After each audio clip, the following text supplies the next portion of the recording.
大家好啊，我係小維啊。一人洗碗，全家致癌。醫生，洗碗嘅時候5個壞習慣，你佔咗幾個？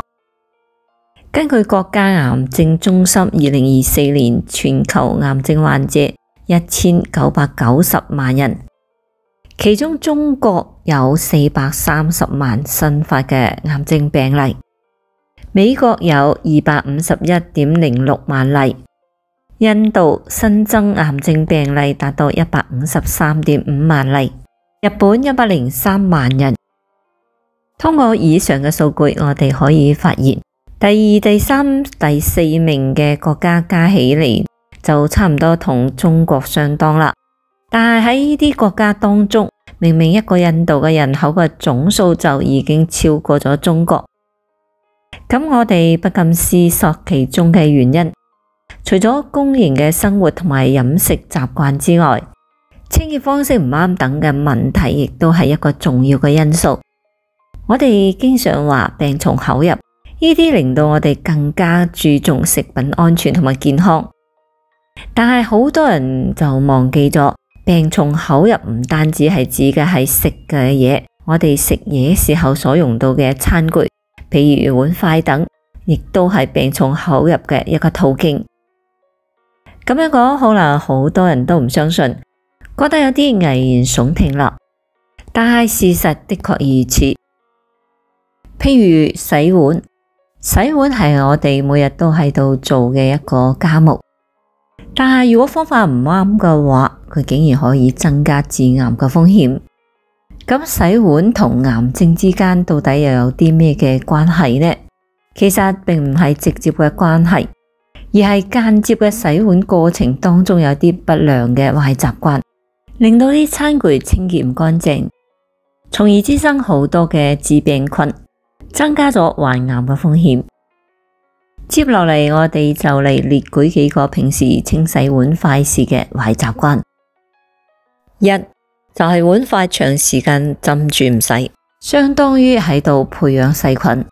可以喺人類腸道當中傳播疾病嘅微生物有好多，最常見嘅有葡萄球菌咯、大腸桿菌同埋沙門氏菌等等。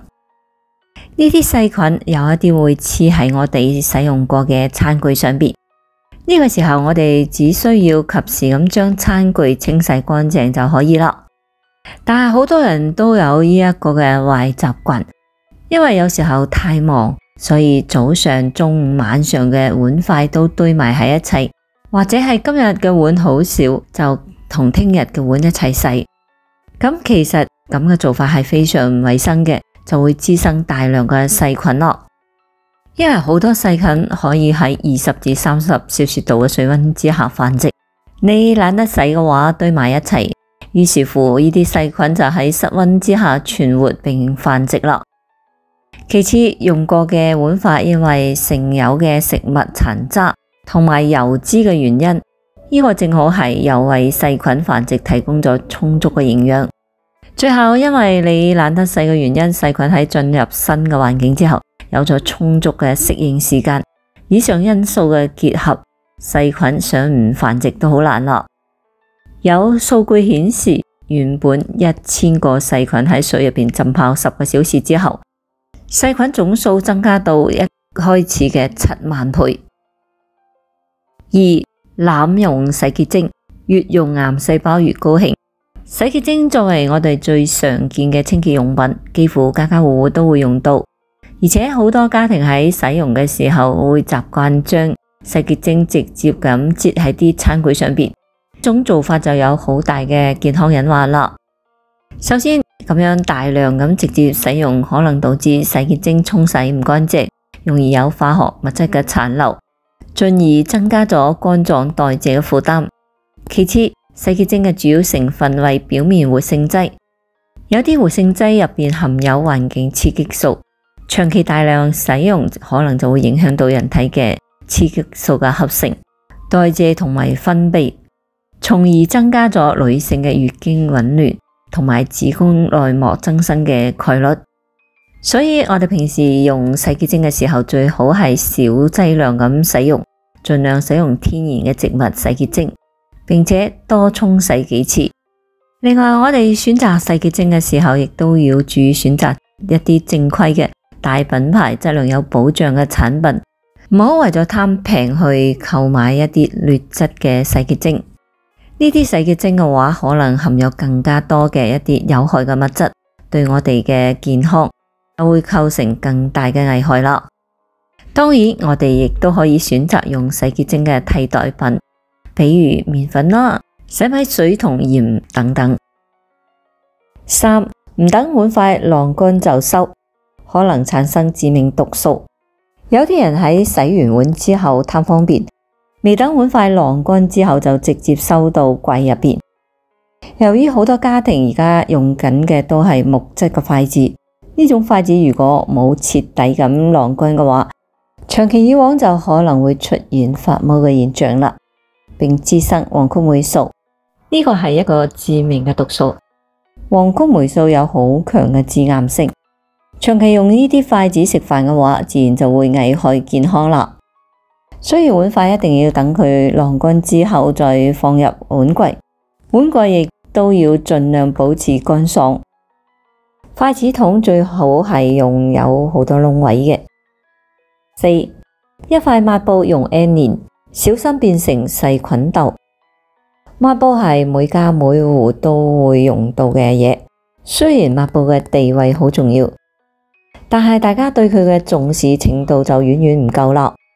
好多家庭常年都唔會換抹布，甚至有啲家庭秉承住抹布唔爛唔換嘅思想。事實上，長時間換抹布可能就成為咗細菌培養嘅器皿啦。中國預防醫學會曾經喺上海同埋北京兩地對於家庭使用過嘅抹布做過抽檢，抽檢結果令人震驚。單塊嘅洗碗布上面嘅細菌嘅總數最高達到驚人嘅大約係5000億個。咁樣講，大家可能仲未有明確嘅概念。就攞我哋公營嘅屋企入邊最污糟嘅廁所為例，廁所板周圍一圈嘅細菌嘅總數先係3000萬個。咁樣一比嘅話，有啲人屋企嘅抹布真係比廁所仲要污糟啊！並且喺抽檢當中仲發現呢啲抹布入邊仲有大腸桿菌、沙門氏菌、李斯特菌同埋金黃葡萄球菌等。呢啲細菌作為致病菌就會引發多種嘅疾病啦。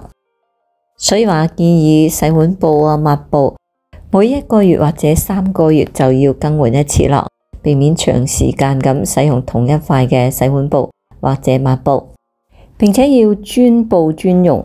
洗碗嘅抹布就唔好攞去抹台啦。